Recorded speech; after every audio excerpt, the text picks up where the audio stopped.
start, I want to thank everybody for coming today. My name is Lori Restino. I am the director of the Center for Agriculture and Food Systems. If you haven't met me personally, you have certainly received some of my emails. That will be one of my lasting contributions to this law school, is my barrage of emails. But today we have a special presentation. We have the 4 IRPs I have, the individual research projects for this semester, are presenting today. This isn't always done for IRPs, but we thought this would be a really great opportunity to kind of share the research and the work that the students had done with the community. And one of the interesting things about this is that all 4 of them did original research. And this is a great state to do it in, as many of you know, because we have the food producers and food entrepreneurs right outside our doors. So we thought it would be good for them to share some of the work that they did. And the other cool thing is they actually did the food system along a continuum. So they organized or coordinated amongst themselves and decided which part they were going to take, and then talked with each other as they went through the process. So they put some extra effort into this, and I really appreciate the fact that they were willing to do this and share this with you all today. So thank you for being here, and let me just quickly run down the different titles to each of the presentations. Josh is going to be talking about, I have to wear my reading glasses, aggregation and distribution, key leverage points in rebuilding Vermont's food system. Katie Michelle will be talking about land lists, legal and policy tools for transferring Vermont farmland to the next generation of stewards and food producers. And then finally, Katie Dirty will be talking about promoting local food systems through marketing, advertising, and the creation of new legal relationships. So without further ado, who's up first? Is it you, Katie? Okay, take it away.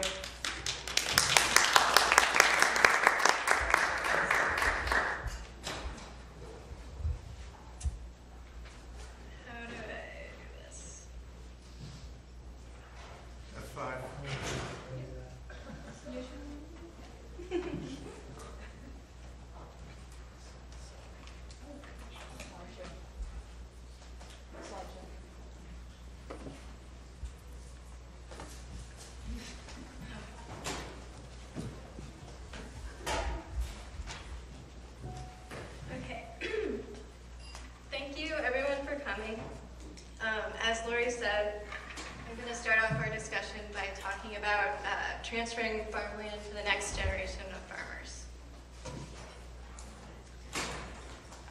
So why talk about land in a presentation on rebuilding local food systems? Well, this is a pretty basic question. Farming requires a number of inputs: seed, feed, water, energy, labor, and land. Land is arguably the most basic input into farm systems. Prime farmland, generally characterized by high soil fertility and ability to retain moisture, is a finite resource. So if we want to have access to local food, we need to make sure to conserve this resource, both by protecting it from development and by discouraging farm practices that degrade soil quality. That said, conservation strategies alone are not enough to ensure a robust local food system. We also need to cultivate the next generation of farmers and make sure that they're able to access productive farmland.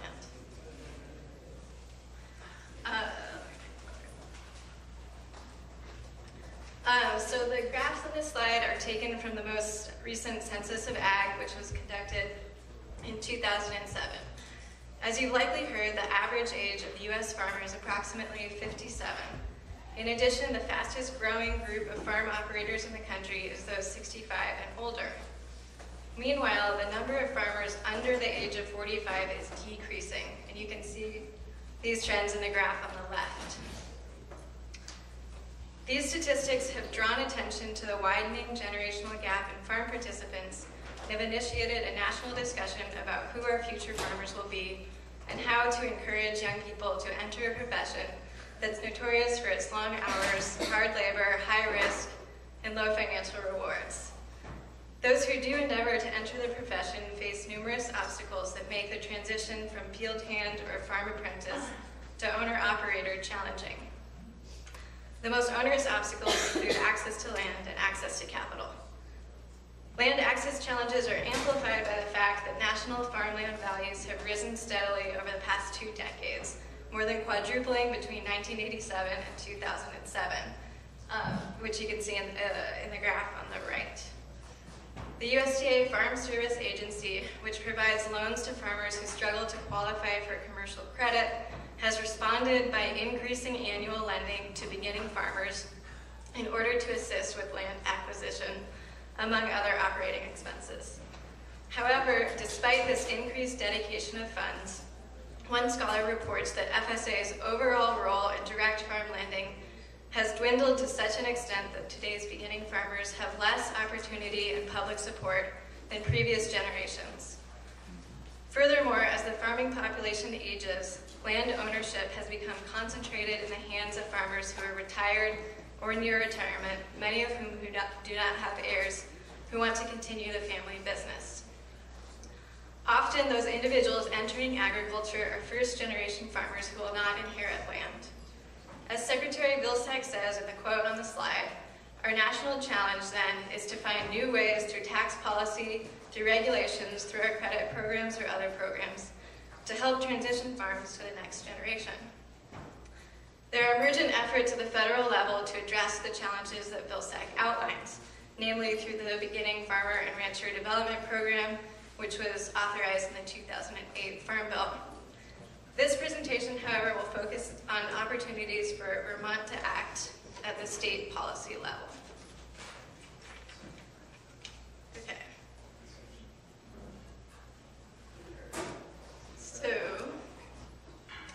who owns Vermont farmland?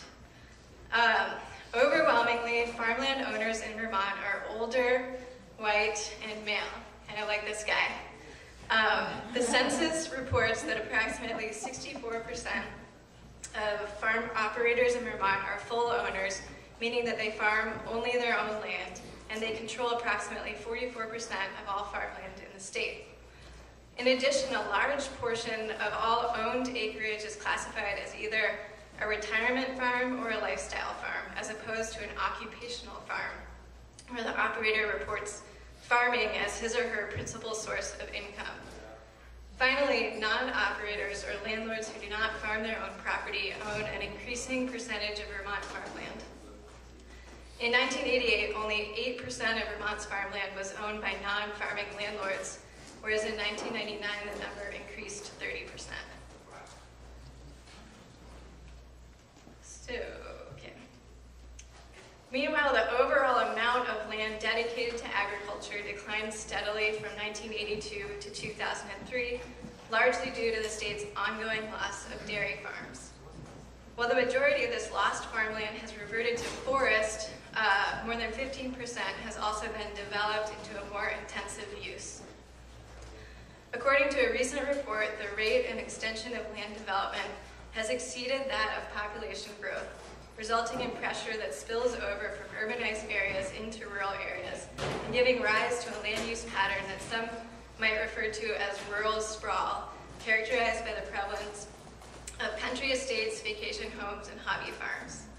This seems to be consistent with the census data showing a large number of lifestyle farms in the state. Not surprisingly then, land values have been increasing rapidly, more than tripling between 1982 and 2007. In addition, the Vermont Land Trust reports that only 10% of the state's highest rated agricultural soils have been preserved under conservation easements in perpetuity, leaving a large portion of the state's prime farmland open for development. So what do all of these trends mean for land tenure and stewardship? It appears that in order to revitalize local food systems and put a diverse group of farmers onto the land, a large amount of farmland will need to be transferred from an aging population of retirement and lifestyle farmers. The rapidly increasing value of farmland will make ownership transfers particularly challenging without a larger public investment. On average, the Vermont V.S.A office makes only 1 to 2 direct farm ownership loans to beginning farmers annually. In addition, land use trends indicate that new farmers will have to compete not just with other farmers, but also with vacation home seekers and developers for a diminishing amount of prime farmland. These trends, combined with increasing rates of absentee land ownership, suggest that leasing will be the next generation's most logical option for land access. Currently, only 5% of operators describe themselves as tenants who rent all of their farmland. However, rates of tenancy seem very likely to increase. There's a lack of data on the terms of farmland leaseholds. However, Annette Higby, an expert in Northeast farmland tenure, writes that nationally and perhaps in Vermont, an annual or oral lease that can be terminated at the will of the landowner is the norm. This statement was also confirmed by a number of beginning farmers I talked to who found their first piece of property just by knocking on neighbors' doors and negotiating a basic handshake agreement. The type of tenure that farmers secure on a property has both environmental and economic implications. First, farmers operating under short-term or insecure lease agreements are less likely to adopt sustainable practices, since the benefits of these practices often take many years to realize. Second, leasing puts farmers in the risky position of accessing marginal land where they may either forestall investing in needed infrastructure and thus suffer financial losses because of reduced production capacity, or be forced to invest in improvements whose value they may not ever be able to fully recoup. Capital investments include everything from renovating barns to installing wells and irrigation systems, to planting hedgerows, decreasing weed pressures, and improving soil fertility. These last natural resource type improvements take many, many years to achieve and benefit from, so it's really important to have secure tenure so that you can witness those benefits. Thus, the trend towards leasing begs caution. While leasing may be a good short-term solution, enabling beginning farmers to get operations off the ground, it can never offer the benefits of land ownership, at least in my view. In the long run, the next generation of farmers will benefit most by securing some type of ownership tenure on at least a portion of the land that they work. The National Young Farmers Coalition states, owning land provides personal satisfaction, confidence, and practical efficiency that only comes with being in full control of the means of production of the farm.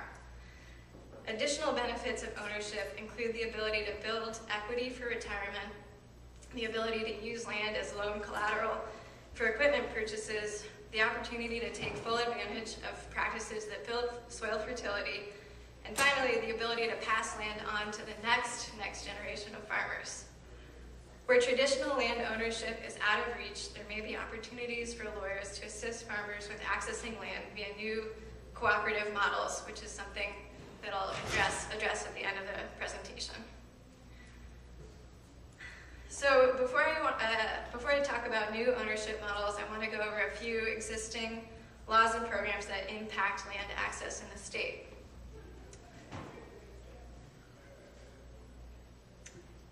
The first program is called Current Use, or the Land Use Value Appraisal Program. Originally enacted in 1978, this is a program through which landowners can become eligible for a differential tax assessment as long as they keep their land in active agricultural production. Enrolled land is taxed based on its agricultural use value as opposed to its fair market value, which is generally higher.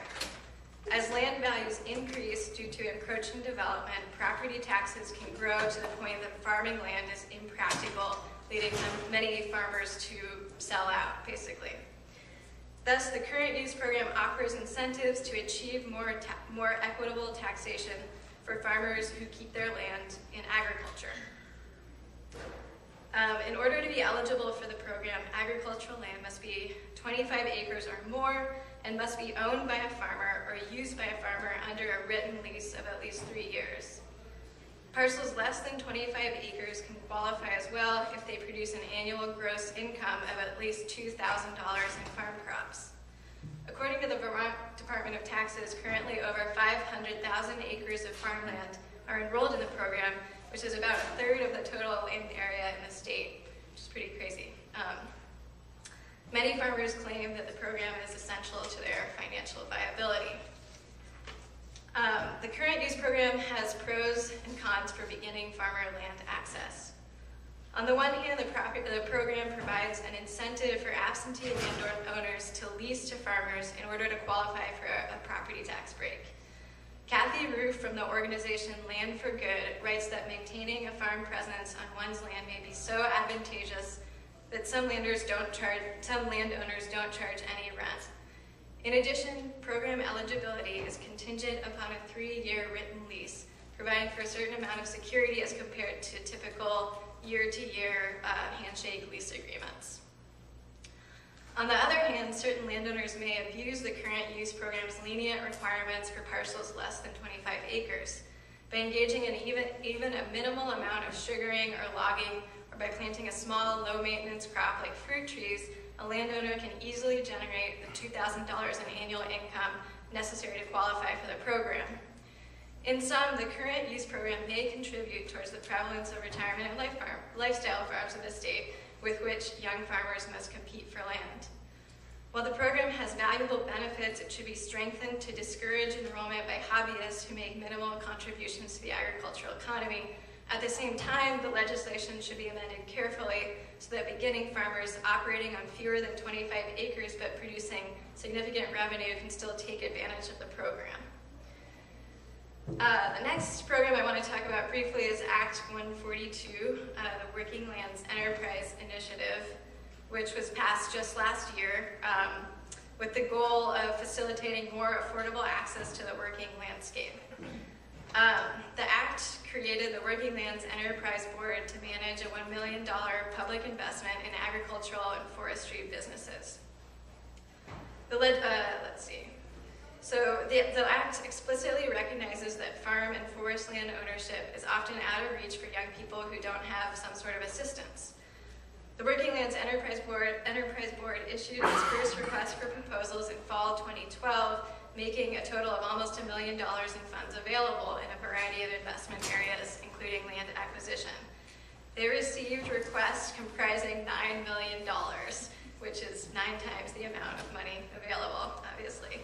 So, while Act 142 demonstrates a significant level of public commitment to helping beginning farmers, given the high cost of land and the competitiveness of the grants, it will realistically only finance a handful of land purchases. That being said, Act 142 is on the right track. More should be done at both the state and federal levels to leverage public support for farmland acquisition by beginning farmers. The last program I want to talk about is the Vermont Land Trust work, which the state of Vermont actively supports through grants from the Vermont Housing and Conservation Board. So VLT has prioritized farmland conservation since its inception over 3 decades ago. In addition to protecting farmland from development, VLT is committed to keeping farmland affordable for current and future generations. The Land Trust uses 3 legal tools to achieve these aims: conservation easements, right of first refusal, and the affordability option, otherwise known as the option to purchase at agricultural value.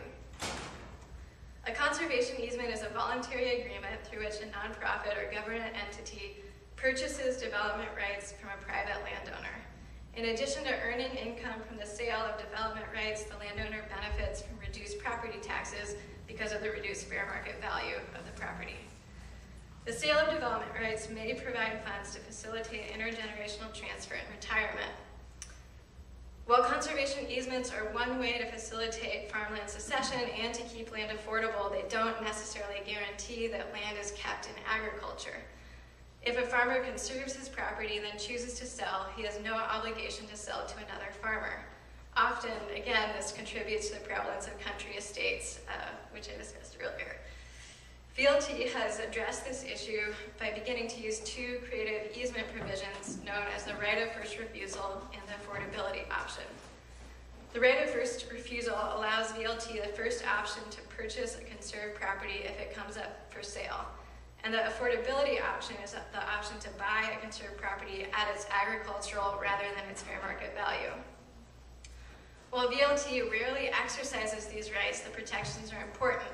They enable VLT to purchase a property that might otherwise be converted away from agriculture and then resell it to a qualified farmer at an affordable price. In addition, through their Farmland Access Program, VLT is working on seeking out and purchasing farm properties conserving them, and then reselling them to a young farmer who meets certain set qualifications that demonstrate that their proposed operation is likely to be viable. If a farmer can't initially afford the purchase, V.L.T. is often willing to begin by leasing until the farmer can save up enough money for the purchase. So last, I'd like to talk about one group of farms that took advantage of this program. So this group of farmers is in, actually, Randy is here. They're right nearby in Barnard, Vermont. Vermont Land Trust conserved and purchased a large property in Barnard comprising over 200 acres of both forest land and pasture. The farm was historically a dairy farm. The Land Trust has agreed to lease the property to a group of 4 farms for the next 2 years while they build up capital to purchase the property. Meanwhile, the farms are also working to establish a cooperative entity that will own the parcel, and then each of the individual farms will negotiate a 99-year ground lease through which they gain secure tenure and access to the property and retain ownership of any capital improvements. In addition to reducing the price of land purchase by dividing it between 4 entities, the farms will also reduce their startup capital costs since they will be able to share equipment and infrastructure. They've also discussed the possibility of sharing the labor required for distribution and marketing, such as by sharing a stand at a farmer's market. Lastly, because they will likely have long-term tenure on the property, they're working on a long-term land management plan to facilitate sound stewardship. So finally, I know I've been talking forever. In the end, maybe you don't need to own a farm at all if you have the opportunity to build equity in a farm enterprise instead of a piece of farm land. In coastal California, Swanton Berry Farm has pioneered the use of employee stock ownership plans in order to give aspiring farmers a chance to build equity in the farm business. It's a really interesting option, and I encourage you guys to read more about it on the internet. Thank you very much.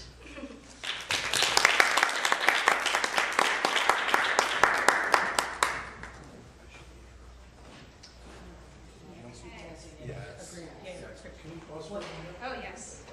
Yeah. Got this big wall in front of the presenter. Oh, no, that's great, though.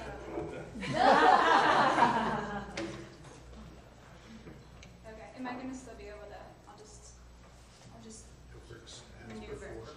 Do you need a pointer? Is that No, I'm just wondering, it's manual. Yeah, if you I'll use just space bar, or Great. it should be Great. fine. Thank you very much. Hello. Thank you. So, my piece of the presentation is on production and processing. Because this category is relatively broad, I decided to focus on dairy farming as one subcategory.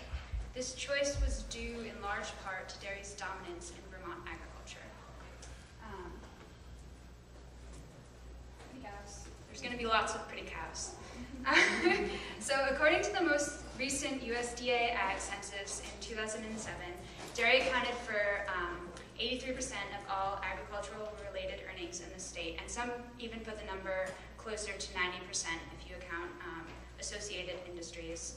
Furthermore, dairy farms accounted for 53% of all farms when you include those producing dairy feed, such as corn silage and hay silage. Additionally, dairy farming used 44% of all ag land and up to 66% of all cropland in the state. Finally, many cite dairy's role in structuring Vermont's scenic working landscape, which helped attract nearly $1.5 billion in tourism spending in 2009. So, given that dairy is so substantial in Vermont, I feel I should qualify why I've chosen to include it in a discussion about local foods. My response is that the character of Vermont's dairy sector doesn't fit well within the general values of a local food system, primarily the economic, environmental, and sociological advantages that most people cite. So although dairy plays a role in Vermont's agriculture, it's a role that could certainly use improvement. So let's talk about dairy's dysfunction. In the last 90 years, Vermont has lost 96% of its dairy farms, while cow numbers have stayed pretty stable. This exhibits a strong trend of consolidation. Although roughly 85% of Vermont's dairy farms are classified as small farms with fewer than 200 cows, this sector declined at a rate of 50% between 1997 and 2007, while farms with 500 cows or more increased during the same period by a rate of 152%. And the decline is highlighted there in the middle. So basically the trend is just a big hollowing out of the middle of the dairy industry. Furthermore, in case you needed any more convincing, looking at dairy herd numbers from 2007 to 2011, we can see the trend towards consolidation has continued in the most recent years. The number of farms with herd sizes above 200 cows in 2007, which is classifiable as a large farm operation or a medium farm operation, basically Vermont's equivalent of a CAFO, confined animal feeding operation permit, because we don't have actual CAFO-sized farms necessarily. We can see that between 2007 and 2011, the percentage of these farms went from 15.3% to about 18%, which is roughly a 9% increase. This might not seem like a huge increase, but when it's contextualized with the overall decrease in farm numbers during the same period of time of 7%, as well as the decrease of small farm operations under 200 cows of 10%, it's significant. It shows that that sector is definitely growing. Okay. So, what's driving this consolidation? Part of the answer is found in the dominant production and processing models in Vermont's dairy industry. I'll begin with production and then finish with processing, starting each section with probably a far too concise overview of the dominant model and then finishing with my recommendations. That's our roadmap. So the majority of Vermont's dairy farms are conventional, about 80%. And most of these, I would safely guess, all operate under a confinement feeding model. In this system, the cows are kept in housing and fed a ration of mostly grain and silage. The reasons behind this model are many, but generally driven by a desire for productivity gains, by limiting cow energy expenditure and feeding a protein-dense ration. So this should make sense on the efficiency scale, but this model certainly has consequences. Foremost, the economic consequences of this model is that it's highly capital intensive, requiring large investments in infrastructure and equipment, as well as labor. Confinement feeding requires year-round housing and care of the cows, intensive cultivation of annual crops, primarily corn silage in Vermont, for feed, which then must be stored and fed to the cows, as well as cleaning up wasted feed and manure, and storing and spreading manure on crop fields. This all equals high operational costs, which is exhibited by both the most recent ag census as well as a survey of Vermont's confinement feeding operations in 1993. So the findings of the survey, which was just a general survey of confinement operations in Vermont, found that feeding expenses were between 45 and 65% of all operational costs on the farm, and another 35 to 55% was associated with the requisite facilities, machinery, fuel, electricity, vet care, and labor costs. In the USDA Ag Census, dairy accounted for 72% of all farm production expenses in Vermont, and Vermont's dairy farms spent $135 million on feed purchases, totaling a whopping 89% of all feed purchases in Vermont and 32% of all production expenses for dairy farms. So what's the problem with this? Capital-intensive model definitely favors economies of scale, which prioritizes the larger farms. Farms with at least 1,000 cows have production costs that are 15% lower than farms with the next lowest rung of cow numbers, 500 to 999, and 35% lower than farms with 100 to 200 cows.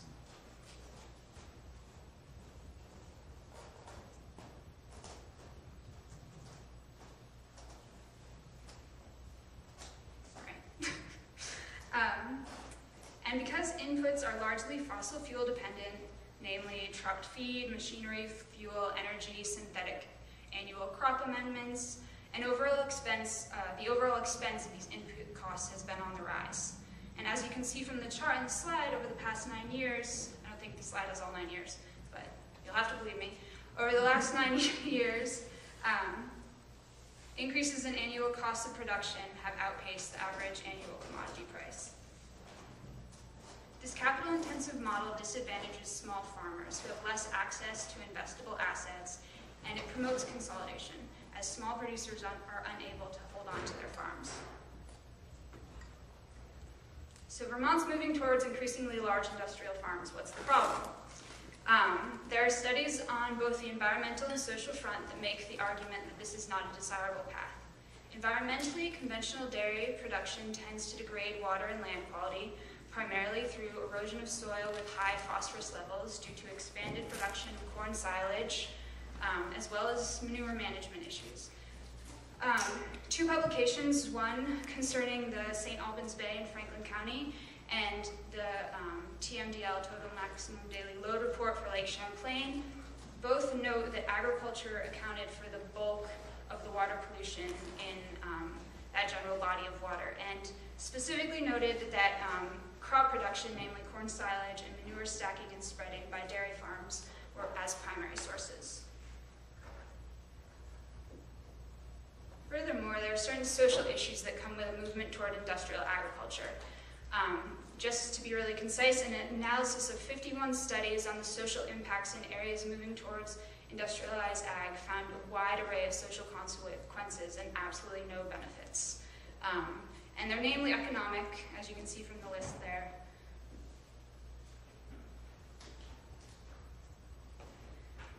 So this isn't the model we want. What's the solution? A promising option for improving dairy's dominant production model exists in replacing the confinement model with a model of managed grazing. Managed grazing can take advantage of Vermont's forage-amenable climate and better suit the biology of a dairy cow, thus leading to a more economically and ecologically friendly farming model. In a managed grazing model, the dairy cattle are rotated through a pasture throughout the spring, summer, and fall, so they forage the majority of their own feed and spread their own manure. This lessens feed and fuel expenses and reduces infrastructural and equipment needs.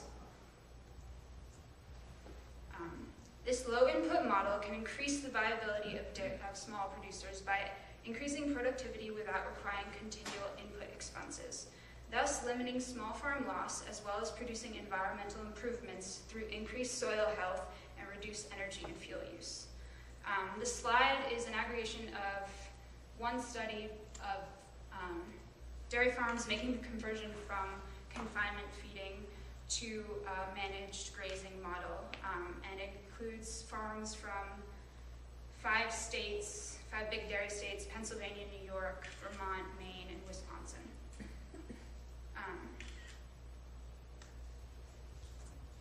So, how do we get here? Promoting a transition to managed grazing is going to require a high level of educational and technical assistance for farmers.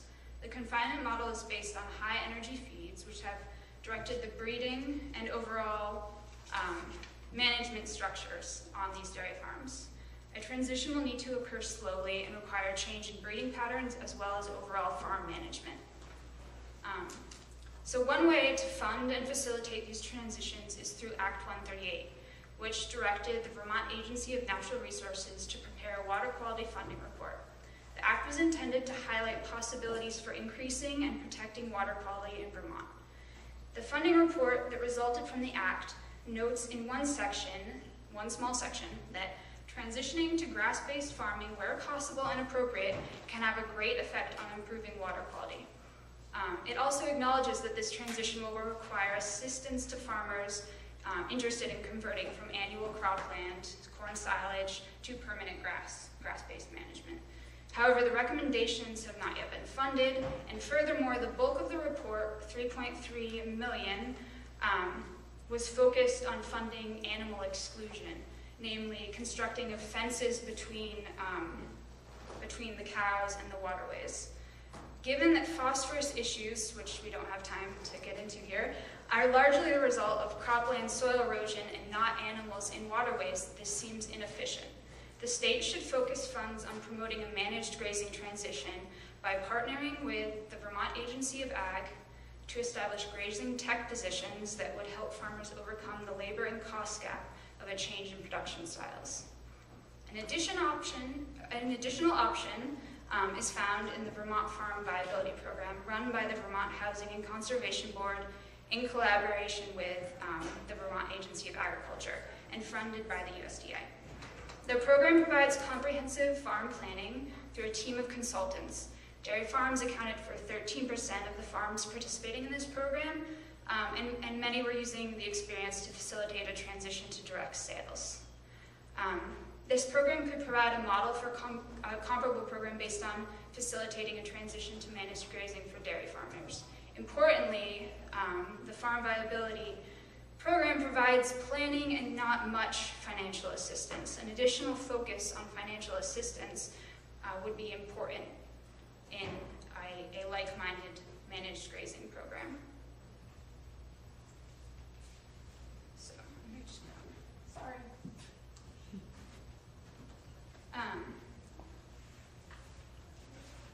So on to processing. The issues within processing are comparable to those within production in that it's largely about a model best suited for industrial farmers, which disadvantages small producers and drives consolidation. Milk produced in Vermont, like in most states, for retail sale or interstate commerce must be processed in accordance with Grade A pasteurized milk ordinance. The PMO is an extensive document outlining the minimum requirements for producing milk and milk products, covering everything from the dimensions and layout of the milk parlor to waste disposal. Compliance with the PMO requires extensive capital investment and astute knowledge of the regulatory system. So this has definitely driven a lot of consolidation in the processing field. Subsequently, few dairy farms do their own processing. Instead, most sell to a dairy cooperative, which is distinct from, operates in a distinct way from most people's perceptions of cooperatives, and I'll get into that later, who typically picks up the milk and manages its processing and distribution. The dairy cooperatives set the price that they pay the farmers based on a floor price determined by the Northeast Milk Marketing Order, which Vermont is a part of. This is a price based on supply and demand and not the cost of production. This is important because the Northeast has a balance weighted towards supply due to our small population size, while production costs are among the highest because of land costs and general land availability. Furthermore, vertical integration within the cooperatives means they rarely pay farmers much more than the floor price set by the marketing order. Subsequently, for the last 5 decades, the gap between the retail price of milk and what the farmers receive for their product has been widening.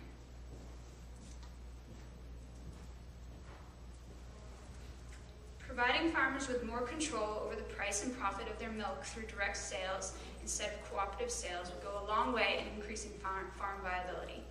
I touch on 2 ways to approach this goal. First, through development of cooperative processing infrastructure and increased management support for direct sales. And second, through improved raw milk laws. So the economic advantages of direct sales are frequently highlighted. As the quote points out, however, moving to direct sales for farms is often cost prohibitive because the investment in the necessary facilities and equipment for processing is too high. Helping farmers take advantage of direct sales will require an increase in in-state fluid milk processing. Having each dairy farm become a direct-to-consumer distributor is not practical. The best option for increasing direct sales is through the development of cooperative bottling and processing facilities.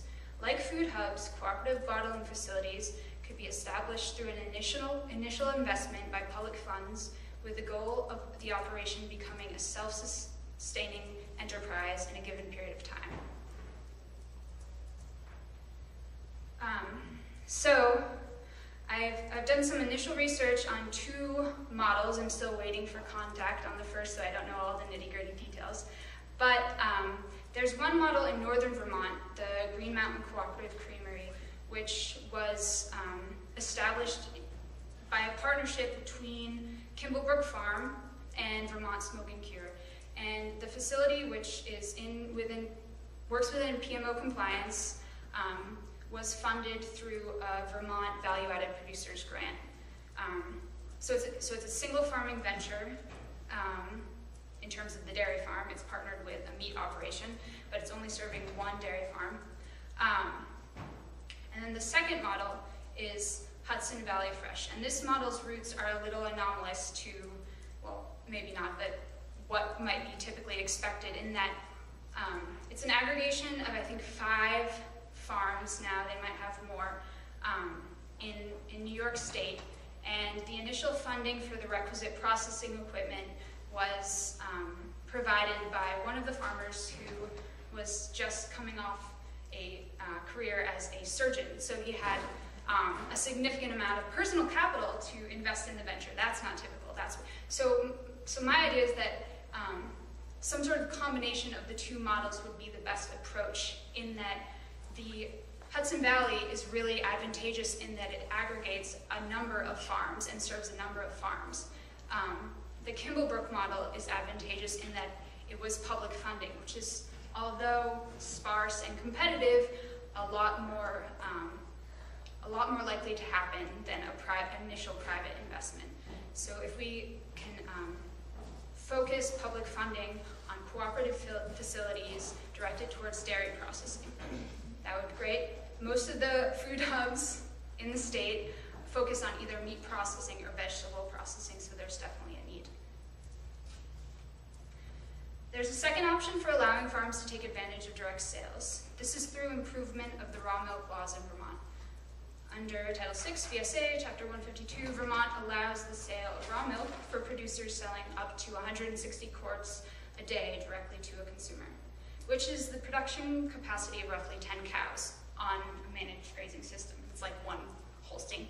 But these regulations, adopted in 2009, established 2 tiers of production and processing requirements, depending upon the amount of milk sold from the farm.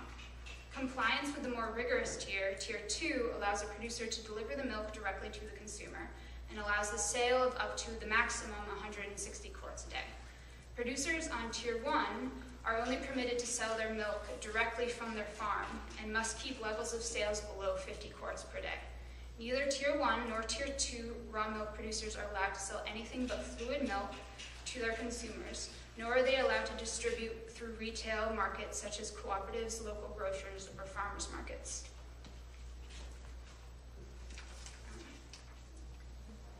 So talking about raw milk inevitably spurs debate about issues of food safety versus food sovereignty, a worthwhile debate, but one we also don't have time for here. Instead, I would like to make the general claim that raw milk plays an important role in Vermont's local food system with regard to both food access and farm viability. This being said, there are some areas in current raw milk regulations that would benefit from amendment. First, expanding market options. S70, a bill in the current legislative session, would expand the sale of raw milk to include farmers markets. States such as Maine and California already allow the retail sale of raw milk. Thus, if passed, this expansion would not be unprecedented. Such a measure would markedly improve the avenues of sale available to raw milk producers, and this would greatly improve the convenience and access to raw milk produced for consumers, while also increasing sales potential for small farmers and promoting an expansion of Vermont's local food system. Second, expanded processing options. Some states, including neighboring Maine and New Hampshire, allow for the processing of raw milk into yogurt, cream, and skim milk products. This option provides valuable economic advantages to raw milk producers by increasing profit margins, increasing product longevity, and attracting additional customers. Maine's raw milk legislation does this simply by addressing requirements for both raw milk and raw milk products. And finally, homestead exemptions or classifications. The production model and size of farms who are producing raw milk is quite variable.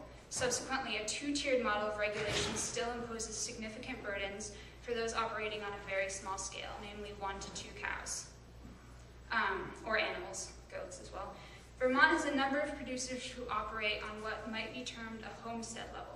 Many producers have suggested implementing a 3rd class of homestead tier that would fall below Tier 1 regulatory scheme with regard to the extent of regulatory An example could be found in New Hampshire's raw milk regulations, which completely exempt producers selling fewer than 20 quarts per day. So finally, in summary, I'd like to propose that a look at Vermont's dairy industry within the context of local food seems to prompt a more broad discussion about the appropriate direction for food system change and what local food system development should look like. Vermont's dairy industry seems to endorse a multi-pronged approach to food system improvement by encouraging modifications that make use and build upon current systems while also making room for development of alternative models. Thank you.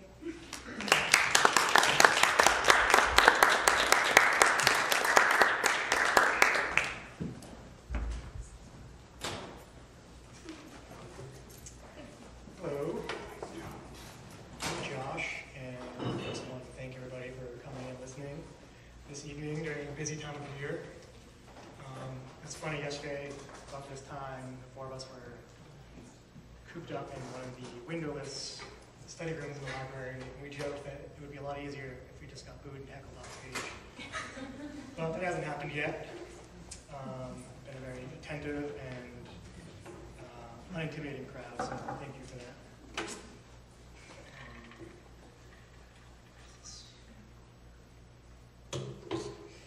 So anyways, my presentation is on aggregation and distribution of local food and food products as key leverage points in rebuilding Vermont's food system.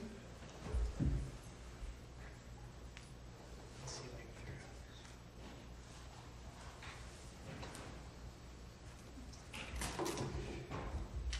it out. So some very, very brief background on the issue.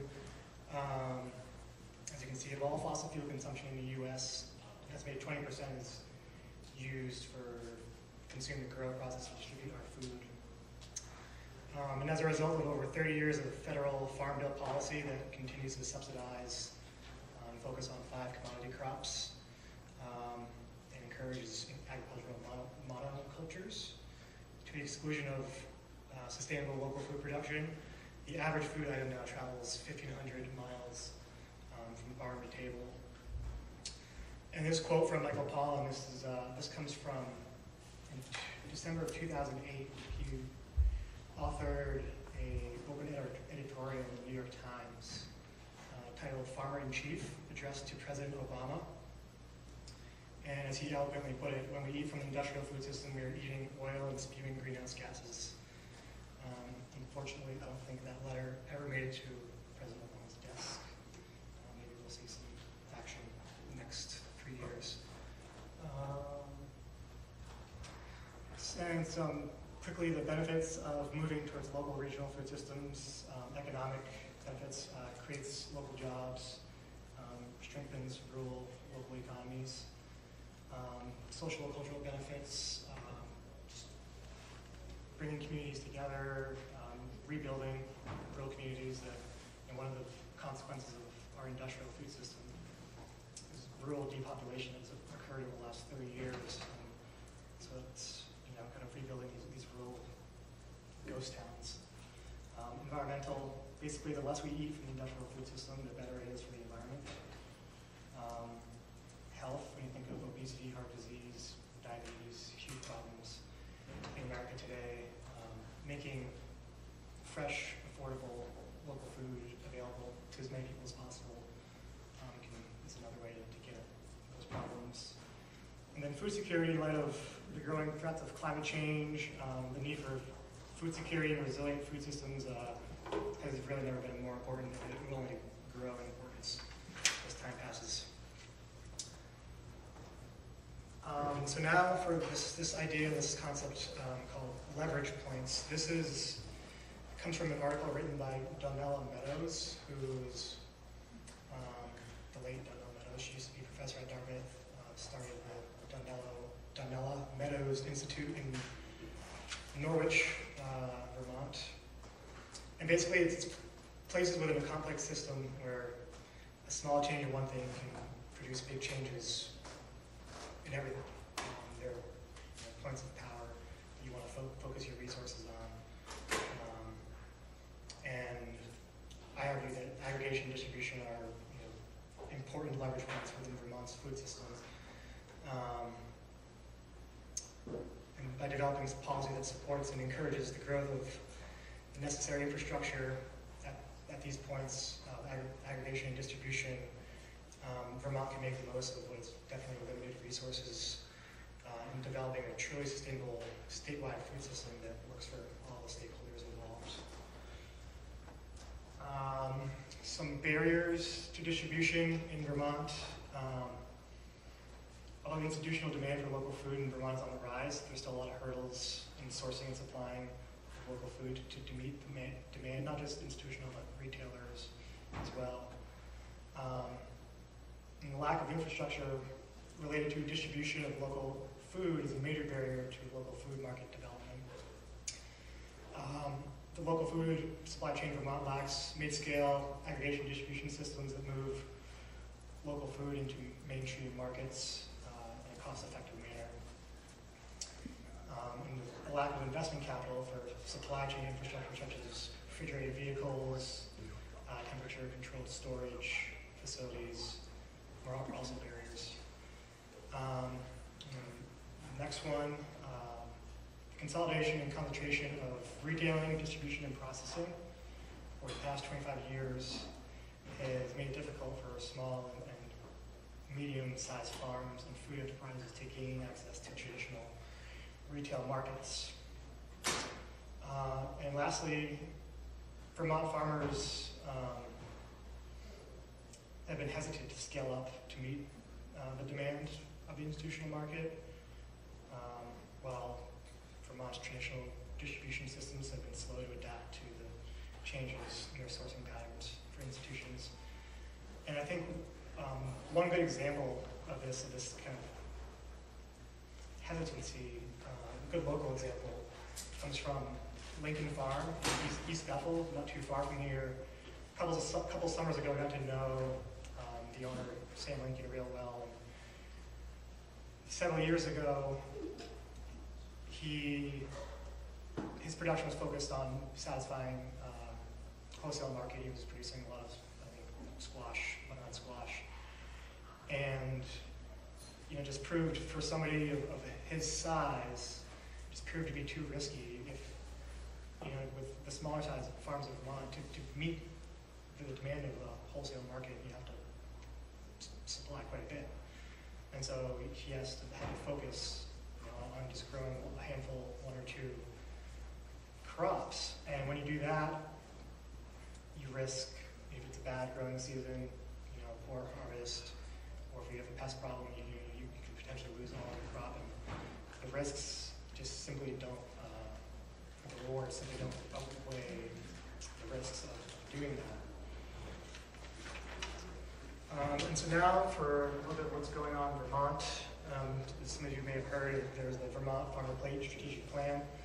This was passed by the state legislature in 2009 and directed the Vermont State Legislative Funds in consultation with a variety of different stakeholders to develop a 10-year strategic plan that assesses the strengths and weaknesses of Vermont's food system and develops it long-term viability. And as you can see, the specific goals: increase economic development, create jobs, and improve access to healthy foods. And going back to the barriers I just discussed, you'll see, as I'll show you, a lot of them have been recognized and put into Vermont law. So this is a specified task of the Farm to Plate plan, is to identify gaps in infrastructure and distribution systems and find ways to address them. This is another piece of the statute. Farm to Plate investment program shall seek grant funding to support farm-to-table direct marketing, including farmers markets, CSAs, and also to support regional community food hubs, which I will get to shortly. And then this is another goal, not specifically stated in statute, but as it was in an executive summary that was released in 2011, I believe. And the goal is that there will be a sufficient supply of all all forms of on-farm and commercial infrastructure to meet increasing year-round consumer demand, which is aggregation distribution infrastructure. And this next graphic, just may not be able to see it that well, kind of a circular graphic of Vermont's food system and around and the various stakeholders that are involved. And so I'm kind of focusing on 3.5, the wholesale distribution. And the Farm to Plate plan defines wholesale distribution as the process of aggregating and distributing food from primary producers to consumers, whether they found supermarkets, restaurants, schools, other retail outlets. It also may require short-term storage. And in the executive summary for the Farm to Plate plan, they set forth a number of fundamental questions relating to aggregation distribution. And these questions are critical to developing an efficient system of food distribution in Vermont, again, while meeting the needs of all the stakeholders involved. And so the first one, how does the food distribution system connect Vermont farmers and food enterprises with local and regional markets?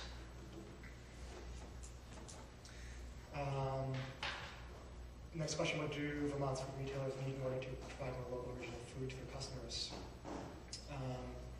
Obstacles faced by restaurants, institutional buyers, and other retail purchasers include, what they're looking for is consistent availability and quality year-round, and that's one, it's one big hurdle that needs to be overcome. They also have difficulty identifying reliable and consistent year-round supplier, reliable local suppliers. And from their standpoint, they don't want to be dealing with multiple farms to get everything they need, so that's another issue, is dealing with multiple suppliers. And then a third one is, what do food producers need to know in order to access new market outlets? To increase the amount of local food institutions, supermarkets, restaurants, etc. Producers need to understand the current system of distribution, and they may need to work with other producers to aggregate their food and food products. And they also may need to be prepared to increase their own scales of production to meet demand of institutions and other wholesale markets. And so, kind of the solution, the answer to those issues is this concept model known as food hubs. And food hubs seek to combine the social and environmental values of the alternative food movement with the industrial values of efficiency and convenience. And by doing so, that will allow small and medium scale producers to compete in an industrial market, which is very difficult to do. And small local growers can overcome scale limitations by pooling resources, and that's the aggregation aspect. Aggregation allows small farms to capture the advantages that come with larger scale production, and may work to meet the supply requirements of larger institutional markets. And so this is a working definition from USDA's Know Your Farmer, Know Your Food initiative of what a food hub is, and essentially a located facility with a business management structure facilitating the aggregation, storage, processing, distribution, and/or marketing of locally regional produced food products.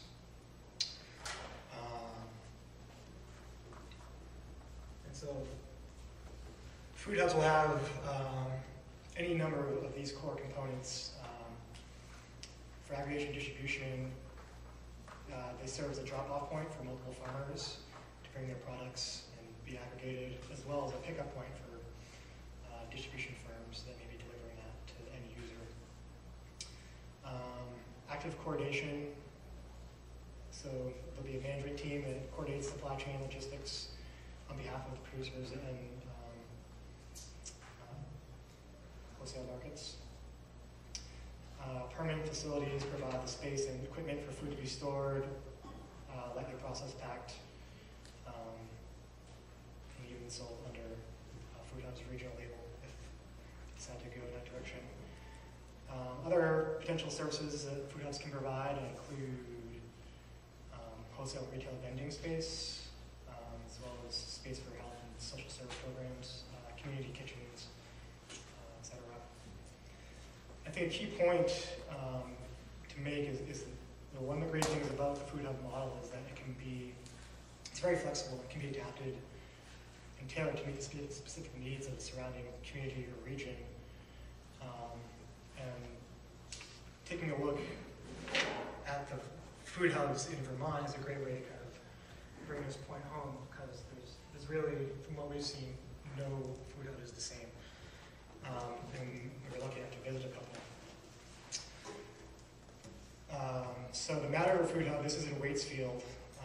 It's a fully equipped, licensed vegetable and USDA inspected meat processing facility.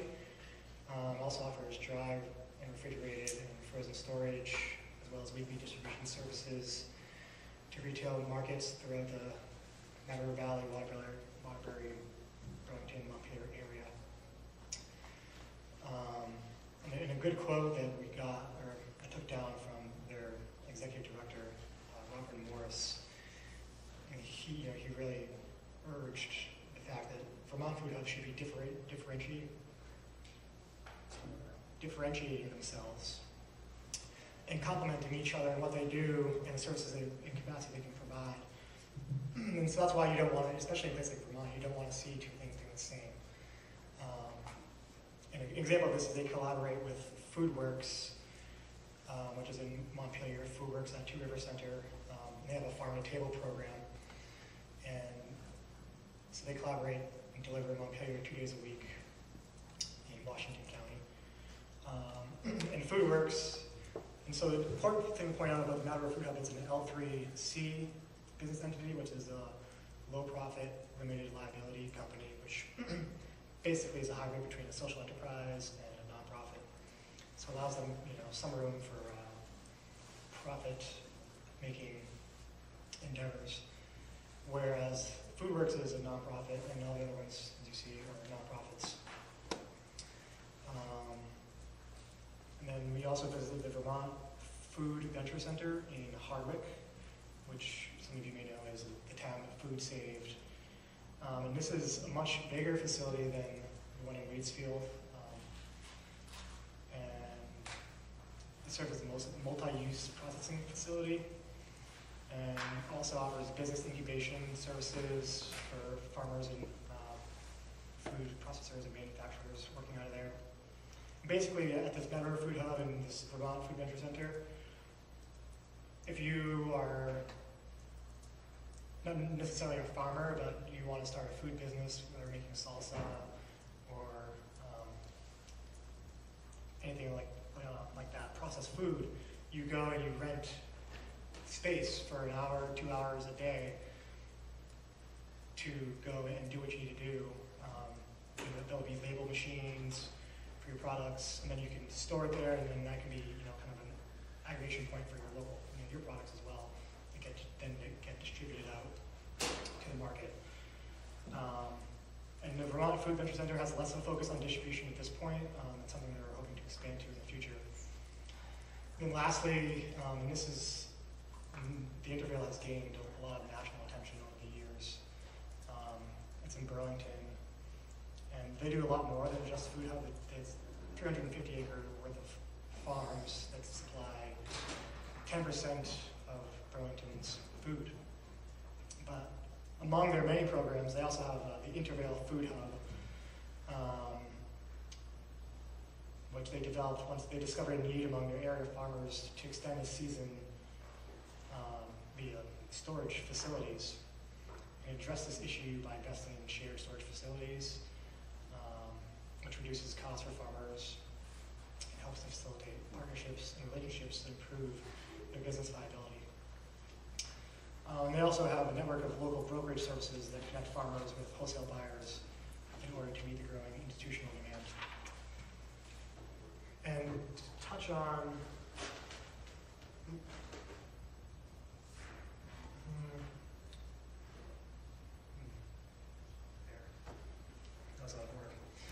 So touch on the benefits of L3 501c versus a 501c3. Rather than at the matter of the food hub, he views food hubs as for-profit vehicles operating in the marketplace, and according to him, he thinks food hubs are best run not as a nonprofit, but under this model. And so the advantages of the L3C, designed to make it easier for socially oriented businesses to attract investments. Flexibility. With another L3C, you don't have a governing board of directors, which provides the flexibility to make important decisions without first gaining board approval, and doesn't tie down the organization with meetings, bylaws, and all other governing rules of nonprofits. And then the ability to earn a profit, I think, helps with the management of costs. The Matter of Food Hub, the Vermont Food Venture Center, they're very heavily regulated facilities, USDA inspected, Vermont state inspected, and that's just touching the surface. And being able to bring in some revenue, I think, helps manage those costs, where as a nonprofit, it's a little more difficult. And then the benefits or advantages of 501c3, obviously the tax exempt status that you get, and obviously, they're proven models to work with this concept, this food hub concept.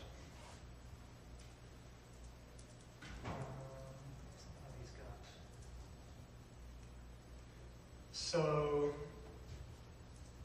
this idea of food hub, I think they're an important solution, but without the funding to develop them, they mean nothing.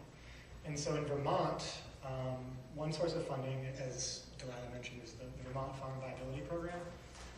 And what that is, it's in its 11th year, and it's a state-mandated program that provides business planning and consultation services to Vermont farms and food enterprises. And once you go through a 2-year business planning process, then you are eligible to apply for grants to invest in infrastructure on your farm, or just other ways of furthering your business plan. And so the Farm Viability Program provided funding for the Matter of Food Hub when it was being built. And it also, as I mentioned, can provide funding for on-farm infrastructure, revamping barns or building in smaller storage facilities, which could be used to aggregate and then distribute products.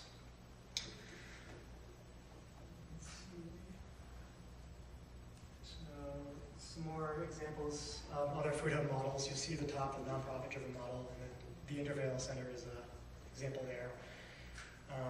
So these just, also brings home the point that no two food hubs are the same. There's a variety of different ways to go about it. I think something that I want to keep an eye on is the virtual food hubs. I think that's something that's going to have an increasing presence as we move forward.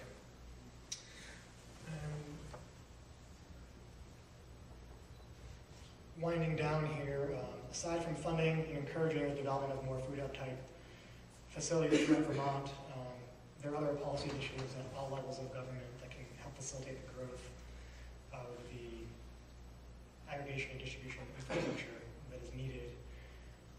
So at the federal level, when it's simple to say, but probably will be a while before I ever see anything done about it, is reallocating long-time federal subsidies that are aimed now at encouraging surplus production of only a handful of commodity crops. If we could just take a portion of that funding and reallocate it towards supporting, making maybe competitive grants available through the various agencies governing the food system, you can go a long way. And at the state level, tax incentives. The Vermont legislature can develop tax incentives that encourage distributors to locate and fund on-farm storage infrastructure. So let's think of Squash Valley Produce, which I believe is out of Stowe, Black River Produce out of Springfield, developing tax policies that incentivize for these distribution companies to locate structures on farms, taking the cost burdens off the farmer, and provide that aggregation infrastructure, which then allows for the distribution of food. Then you can also develop tax policy that favors and supports the L3C business entities. And then at the local level, in terms of zoning, municipalities can amend land use plans and zoning requirements to allow for more storage infrastructure on farms, thus allowing for aggregation and greater supply chain efficiency. And then this is another one that's not up here, that just kind of came to me today while I was just sitting and thinking about these things. And thinking about how heavily regulated these facilities are. Maybe we could find a way at state and local regulation that lessens the burdens and costs of these heavily inspected facilities, such as the Better Food Hub. Find a way to treat and regulate food hub entities as separate, as one entity that differentiates them from traditional state and federally inspected facilities. So we have these singular facilities that have, meat inspection and all these different inspectors and requirements. Find a way where it's kind of just all falls under one. I don't know if I'm doing a good job of articulating that idea, but I'm going to look into it and hopefully develop it. And then in conclusion, Vermont's major agricultural and food product output totals roughly $2.7 billion a year. It's estimated that if every individual in Vermont shifted just 5% of their spending towards buying Vermont, local produced food, that would generate between $150 and $200 million per year in revenue between now and 2020. And so to bring it all full circle on this idea of leverage points, I look at that as kind of a micro individual leverage point where if we all can just, 5% of your spending on food, that could just be, buying all your dairy products from Vermont, or eggs or vegetables, just something small. A small change at the individual level where if we get everybody doing that, adds up to make big economic impact on Vermont's food system. And so with that, I'll gladly pass it on to Katie with a Y.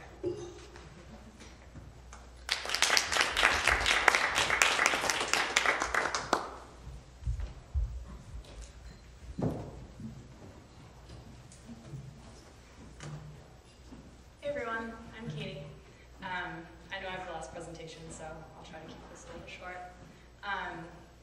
So I chose to look at the retail sector of a local food system, and my presentation is titled Promoting Local Food Systems Through Marketing, Advertising, and the Creation of Legal Relationships.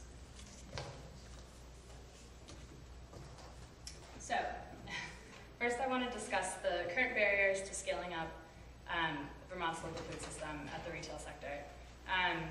So as the Eating Local movement increases in popularity, there's definitely a greater need to scale up the Vermont local food system. However, at the retail end, there are several problems that include finding adequate supply, sufficient pricing, consumer accessibility, existing opportunity gaps, and compliance with food safety regulations. My proposal today aims to help ease these burdens by creating easier ways for farmers to sell in bulk, addressing and filling opportunity gaps in Vermont's current local food system, assuring all products comply with applicable regulations, and eventually creating greater accessibility and overall fairness in price. So increased marketing efforts can help address some of these problems. Marketing is important because marketing is how small business owners communicate the value of their products to consumers. Successful marketing allows businesses to connect with consumers, build strong brands, deliver and communicate product value, and create long-term growth of a product. With successful marketing, once consumers know the value behind the brand, consumers, sales, and revenue will increase. Specifically, with regards to advertising in Vermont, studies show that local farm advertising has increased direct sales from 4 million to 23 million from the years 1992 to 2007, which makes Vermont the highest per capita direct sales state in the nation for local farm produce. However, marketing assistance for farmers and food processors has been repeatedly mentioned as an important gap or need in Vermont. Often farmers and other small business owners lack the skills, time, and resources available to adequately advertise their products. So, as I mentioned before, one way to analyze the current need for marketing in Vermont is to look at the opportunity gaps that exist right now. So this data was taken from the NOFA website. It's all on the institutional level, but essentially what they did was they took the total volume of these vegetables that are needed and then subtracted the local produce provided, which gives the ultimate opportunity gap that exists in the local food system. And the vegetables that I chose here were the ones that were repeatedly mentioned to me as those that institutions and retailers were in high demand of. So as you can see, this chart shows that there's definitely a significant market potential for local produce farmers. Specifically, if you take broccoli, for example, institutions are using more than 76,000 pounds of broccoli that is sourced locally, which translates to 94% of the total broccoli that is needed is sourced from outside of the state, and only 6% is sourced locally. So marketing efforts can help fill these opportunity gaps by increasing product and need awareness, connecting farmers to retailers, and allowing farmers to aggregate sales and fulfill bulk orders. So my proposal is to find a way to coordinate resources through creating a new legal business relationship. The business model that I chose to research and implement is a cooperative model, but this could certainly work with an LLC or a L3C like Josh was just talking about. So just very briefly, a cooperative model is a business run by shareholders who have a common goal in creating the business. In a cooperative, interested parties pay membership fees in exchange for control over the organization. Typically, these members of a cooperative benefit by receiving dividends based on the use of the cooperative or through members-only discounts. In addition, members become shareholders of the cooperative with voting rights on cooperative decisions. So essentially, my proposed solution is to create a marketing cooperative. In this model, farmers, retailers, and community members pay into a fund devoted to creating a Vermont local brand developed by a professional marketing firm. I believe this model is worth exploring because I think it creates a way for those who need advertising resources to gain access to professional marketing at an affordable price. So the organizational structure of the marketing cooperative would follow a typical cooperative model in which the members will pay into the cooperative to become voting members, and they would vote on how to allocate the fund. For a marketing cooperative, decisions could include voting rights on which marketing firm to hire, the creation of the brand image, or any ethical considerations of advertising. However, the ultimate marketing strategy should be left to the marketing firm. In addition, certain standards will be set for parties wishing to sell produce under the cooperative in order to comply with applicable regulations. So in exchange for membership dues, members of a marketing cooperative will receive a variety of benefits depending on what type of membership they have. So farmer members will have access to the brand name and image, including the ability to market their product under that brand. In addition, farmers under the same brand will be able to aggregate to better meet bulk or institutional purchases. Retailer members will also have access to the brand, the ability to post signs in storefronts, or set up displays promoting the brand in markets. Once the brand takes off, these establishments will benefit from increased customer base and larger profits. Finally, community members will receive special discounts on brand produce at stores and markets, in addition to discounts at participating restaurants and retailers. Once the brand becomes successful, the cooperative has the option to take a percentage of the sales retained earnings and use those funds to promote consumer education and outreach efforts. So here are some examples of successful models. After looking for existing marketing cooperatives, I couldn't find one that was exactly like the proposed model that I just stated, but some of these come pretty close. So first, the Vermont Fresh Network. Here in Vermont, I'm sure some of you are familiar with it. It operates as a partnership. It focuses on community, but it does offer some marketing benefits to members. However, the partnership has not created one unified brand name. Some dairy cooperatives like Cabot Creamery and St. Albans Creamery use marketing tools very effectively. Cabot especially is a great example of how a similarly structured cooperative model can implement marketing and create a successful brand, as Cabot is now a nationally known company. However, since Cabot is now so large, they have their own marketing department. CISA is a nonprofit corporation that's located in Massachusetts. CISA's Be a Local Hero, Buy Locally Grown campaign is the country's longest running and most comprehensive buy local program, with 63% of participating farms reporting increased product sales and 82% of local residents recognizing the program logo. CISA's success is due to strong advertising penetration, a catchy logo, and a strong buy local theme. CISA's program is in fact so successful that they will begin broadening their message to enforce positive health effects of eating local. And then finally, Crop, or the Organic Valley and Organic Prairie brands, is the nation's largest agricultural cooperative. But it's essentially a marketing association for milk, egg, juice, meat, soy, and produce producers. In this cooperative, producers set their price, the product is sold to the cooperative, and the cooperative sells products to retailers under that brand name.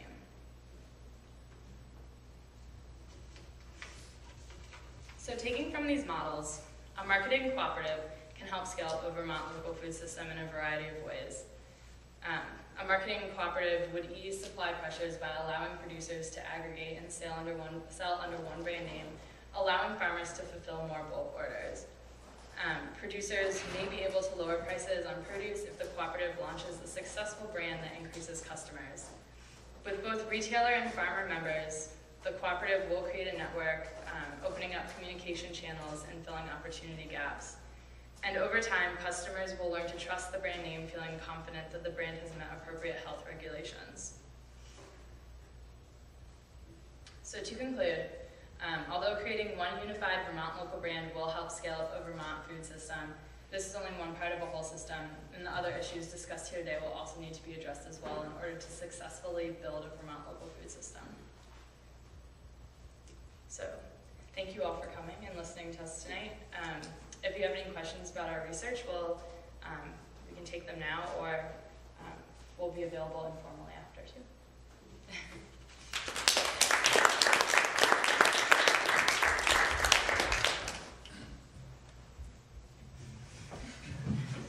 Does anybody have any questions?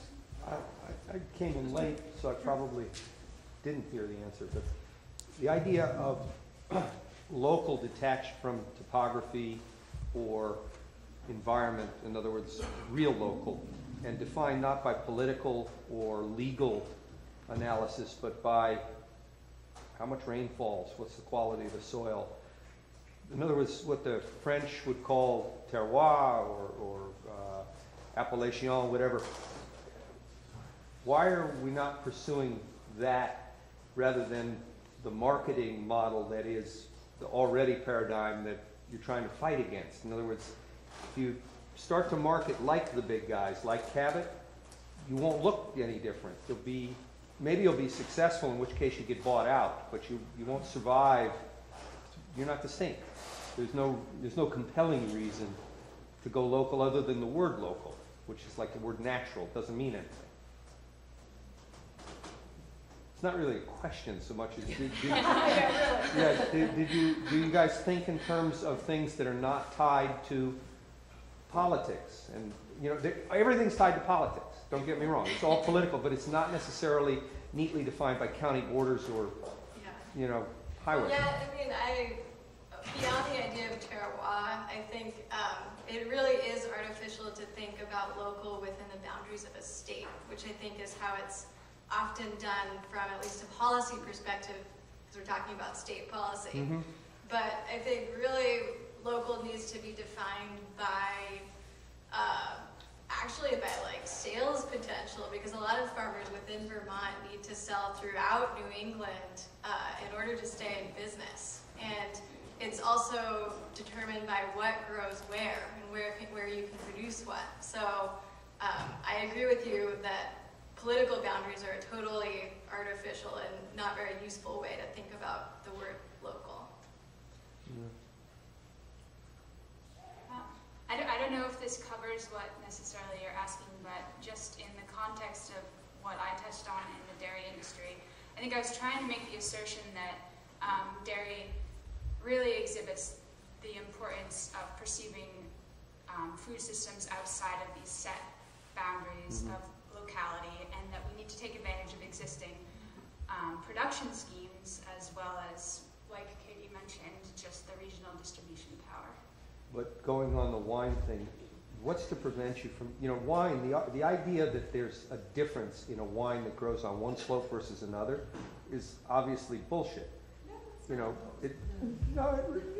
can't tell the difference between 100 yards. No, you can't. No, you can't.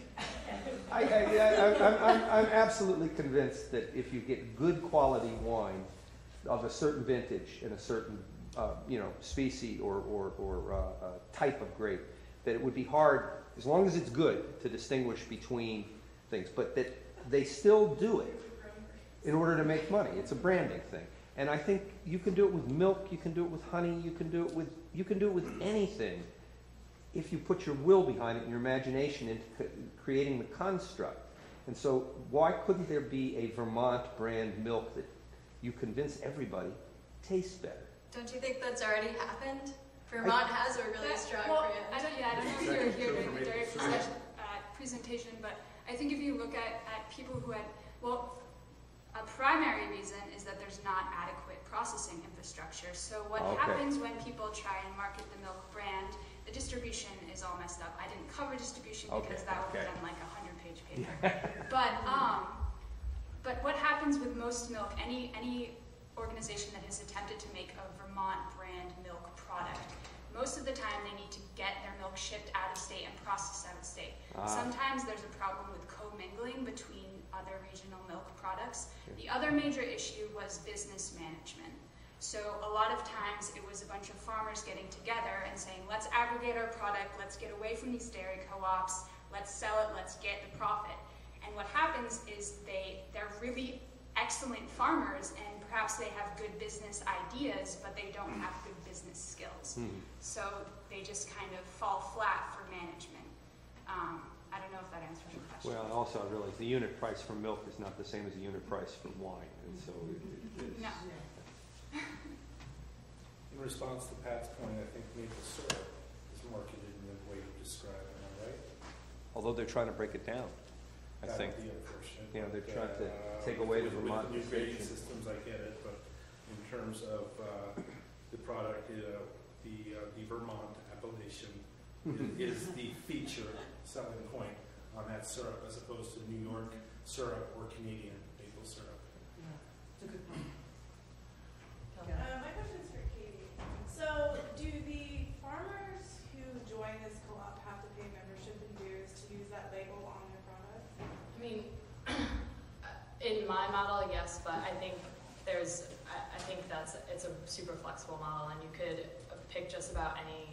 I mean, I think you could pick a lot of different business models and have it work similarly. Because my worry with that is that it becomes an exclusive thing. Right.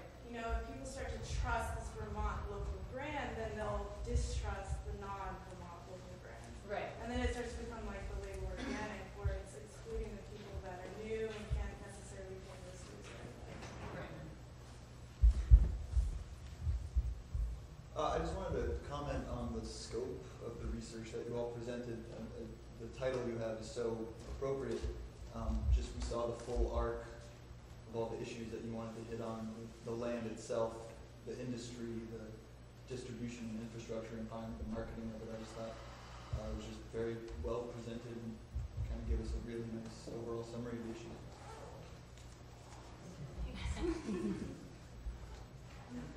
I noticed across your presentations there were some standout examples of like markets working well.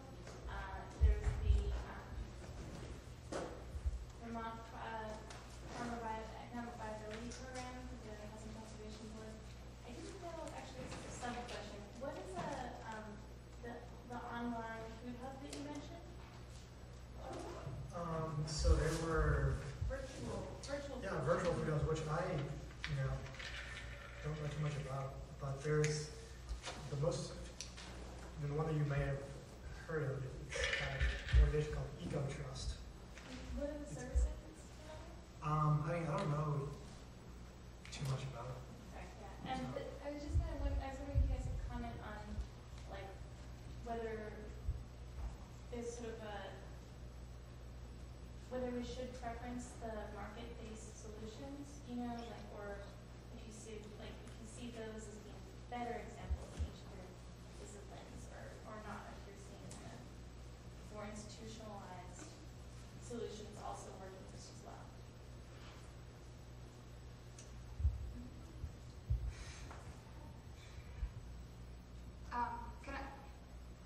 Can I ask you to clarify maybe just between what you mean as market-based and the institutional-based? Yeah, like the private solutions, I guess, private sector versus institutional solutions, like or legislative.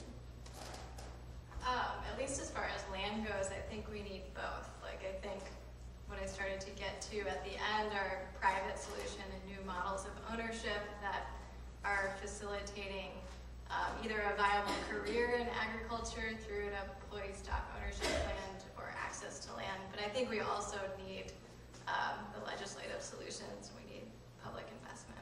So I'd like to comment on that too, because when you guys were putting together your presentations, I encouraged you to not rely heavily upon legislative solutions because it's kind of an easy out in a way, and it's really hard to get those. It's almost impossible now at the federal level, and so the state level in a place like Vermont where you do have such great access, you can get some of those things, but I really wanted folks to think about how you could work around that system and create other solutions. So it's a good question. And I think it was intentional why they looked at both.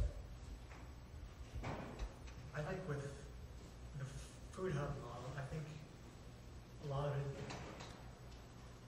it's hard, it needs to be focused on the institutional and legislative level because there's very little incentive to go out and, if you're a private investor, to want to develop a food hub as, a business for yourself.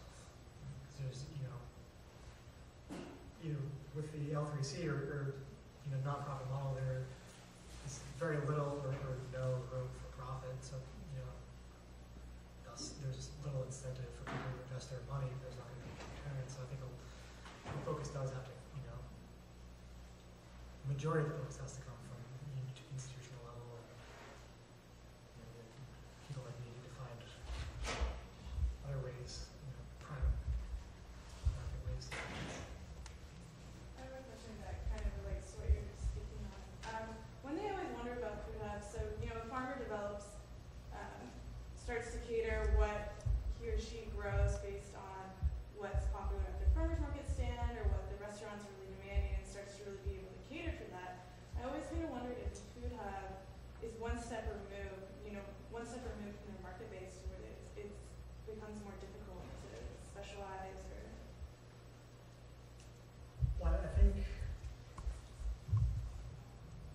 if I'm not understanding your question right, I think again, because every food hub, differs, I think it will be easier, because these food hubs are these kind of middle person between end users and production side of things.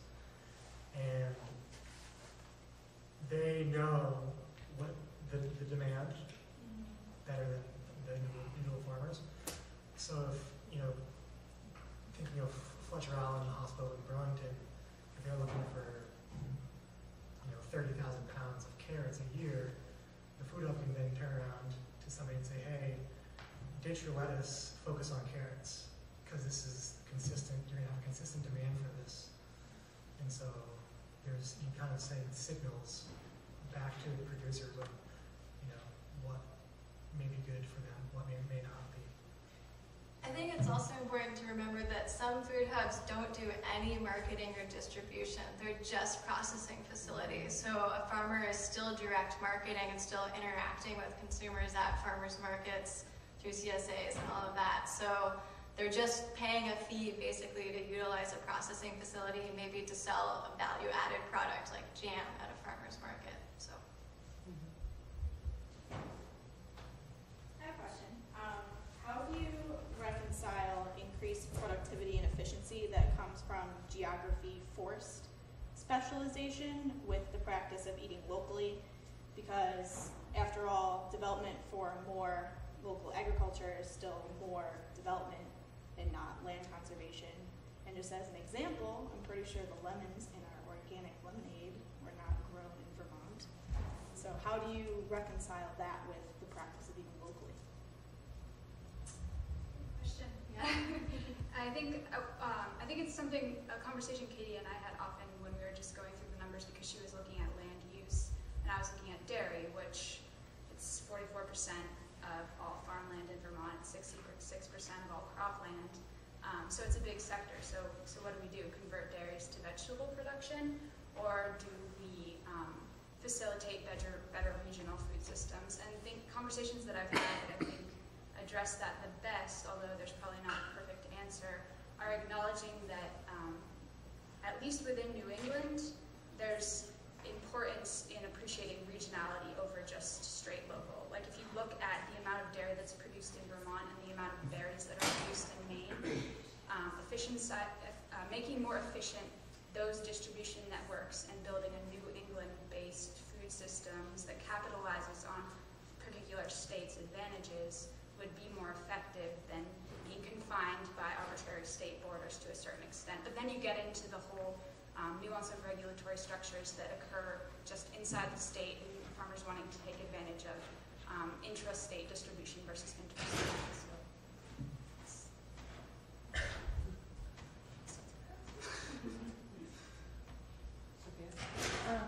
thank you.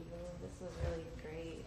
Really great topics and also lots of really interesting recommendations. And so I would love to know if, having done this research and come up with these recommendations, if you feel now, if you have some ideas of your next steps in these topics. So having gone through Vermont and talked to people, do you feel like your recommendations are they're already being worked on by groups in the area? Or is this something that you think you need to start and you're going to push? Or so where do you see the recommendations going? It's really a funny question because me and Delilah are working on another project together where we have to make a fake organization and a fake advocacy plan. And so we are working on what's called the Dairy Viability Program that actually implements a lot of the things that Delilah was talking about. So yeah, I think especially in that area, I think there really is a need for that type of model. Mm-hmm. And then just specifically on the raw dairy front, I took a lot of that from just participating in rural Vermont's research with them, and so they're very active on promoting those specific points as well as a whole host of other issues. As far as marketing is concerned, Vermont Fresh Network is doing some, and I think NOFA just had a marketing conference here in January, which was, I didn't go to it, but I think it was really good. And I took a lot of information from that. So, yeah, I think marketing is starting to sort of emerge, but it just sort of needs to be more unified, I think, and we'll see where that goes. I think on my topic, from my perspective, the next steps are, the other topic is already, a lot of good models in Vermont, a lot going on here. So I think what's important is to learn lessons from what's already, these food hub models are already in place, and figure out what works, what doesn't, and then slowly, the way I see it in my head, expand self because I feel like a lot of what goes on in Vermont's food system is, you know, from here north. And then from there, you know, Vermont is often looked to as a model for the whole country. And so I feel like this is an area where we can really figure out what works and what doesn't, and you know, be a